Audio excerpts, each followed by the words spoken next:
Okay, देखो IIT JEE mains का question है। BF3 में क्या होता है, इस जो मॉलिक्यूल का इसका जो कैरेक्टरिस्टिक्स आपको पता चलना पड़ेगा, क्योंकि बोरोन जो है, जो बोरोन बी, ये हमेशा क्या है, इलेक्ट्रॉन डेफिशिएंट होता है। बोरोन हमेशा इलेक्ट्रॉन डेफिशिएंट होता है। क्यों होता है, देखिए, जो फ्लोरीन जो मॉलिक्यूल है वो जो इलेक्ट्रॉन, इसका जो इलेक्ट्रोनेगेटिविटी डेल्टा नेगेटिव क्या होता है, इसका जो इलेक्ट्रोनेगेटिविटी ज़्यादा होता है। ओके, सो सिग्मा जो इलेक्ट्रॉन फ्लोरीन क्या करता है, खींच लेता है। सिग्मा जो इलेक्ट्रॉन वो फ्लोरीन बी से एफ के तरह से सिग्मा इलेक्ट्रॉन जाता है, बट इसका जो ऑर्बिटल में इलेक्ट्रॉन डेंसिटी बढ़ जाता है पी ऑर्बिटल में।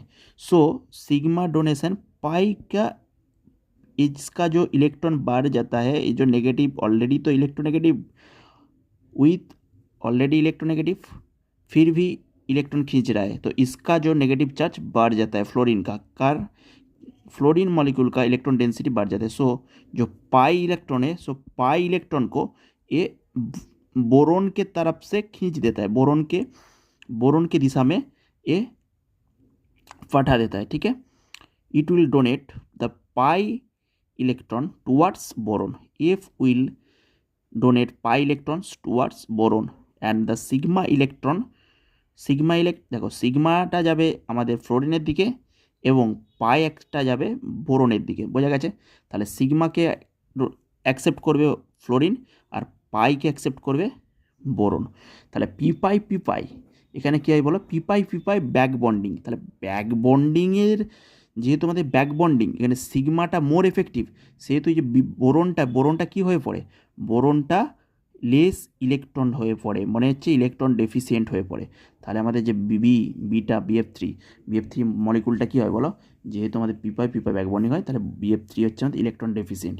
এবং NO মলিকুলটা আমাদের অড ইলেকট্রন স্পিসিস। কেন অড ইলেকট্রন স্পিসিস, দেখো যদি নাইট্রোজেন আমরা দেখি, নাইট্রোজেনে দেখো অক্সিজেনটা দেখো তো 2 2 2 4 2 6টা, তাহলে 2s2 2p4 কত বলো, এইটা বলা হচ্ছে নিজস্ব ইলেকট্রন চারপাশে। এইখানে দুটো ইলেকট্রন, একটা দুটো তিনটে চারটে পাঁচটা ছটা, দুজোড়া এটা হচ্ছে কী থাকে, লোন পেয়ার থাকে, 2 pair lone pair 1 2 3 4 5 6, 2s2 2p4, তাহলে 6 इलेक्ट्रॉन इधर है, बट इधर 2 3 4 5 इलेक्ट्रॉन भी इधर है।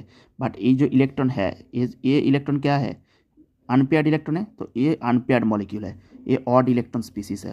आपको याद करना पड़ेगा, जो NO है ये ऑड इलेक्ट्रॉन स्पीसीज है। स्ट्रक्चर से आपको पता रहेंगे। ओके।